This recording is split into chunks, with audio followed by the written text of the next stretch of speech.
Ayo, what's up? I'm CoolPikachu and welcome to my speed draw of PokeSubspecies.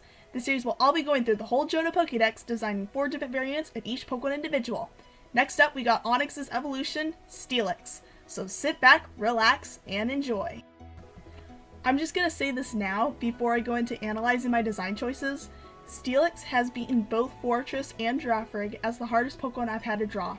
Getting all those steel sections looking right was very hard. I had to use a lot of references for this one.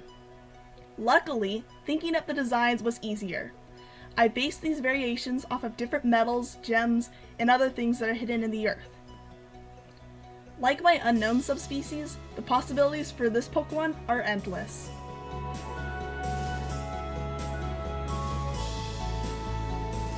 The first one is a variation that isn't that unique because it's been done before, but honestly, I couldn't not do it. This one is the Crystal Steelix, or Crystallix, the evolution of the rare crystal onyx that inhabits the caves of Sunburst Island. And no, I totally did not have to look that up, I've watched the anime. Okay, maybe I did forget which island it was, but I did watch that episode a long time ago. So yeah. For the body, I made the edges a little bit more pointier to look more like a crystal. It was the light blue color that I gave the Crystal Steelix that actually made it look like an evolution of the Crystal Onyx.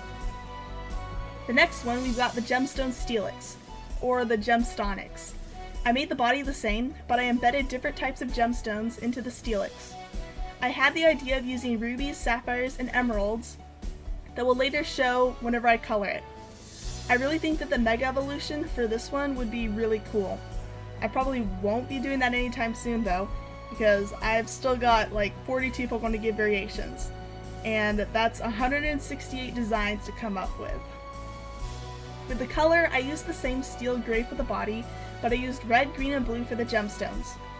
The colors looks pale right now, but in the final project I changed them to more vibrant colors. And here we've got the Obsidian Steelix, also known as the Obsidianix. To get that obsidian look, I made the edges for the two things on its head rigid, kind of like an obsidian arrowhead. I applied this to the bumps of the lower jaw. For the body, I cut away one side of the hexagonish section to look like obsidian that has been cut. And for the things that stick out of those sections, I don't know what they're called, but they like stick out of Steelix, I made those resemble obsidian arrowheads as well.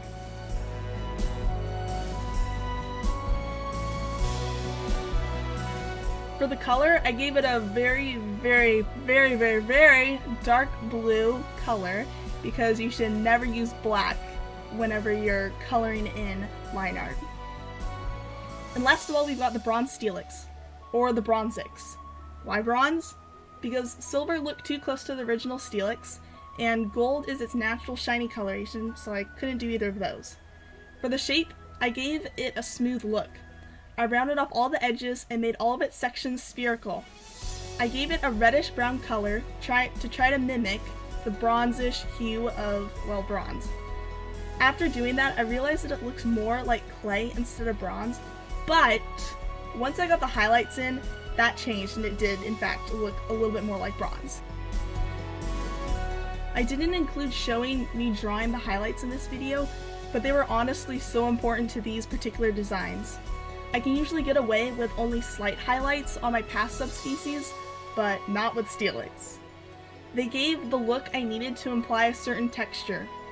Bronzix would be Clayix without the highlights. Plus, drawing the obsidian highlights was incredibly fun.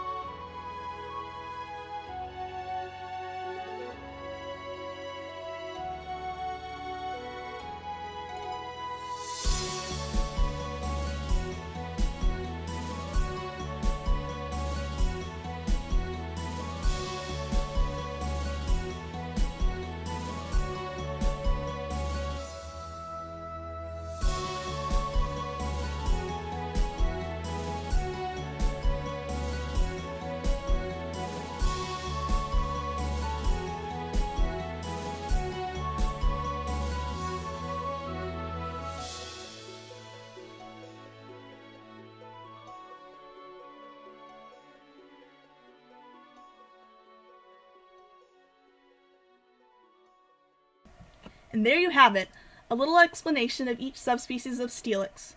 Don't forget to give that like button a little electric shock down below, and if you want to see more of my videos, join the PikaClan by subscribing. Just remember to stay cool. Catch you all later.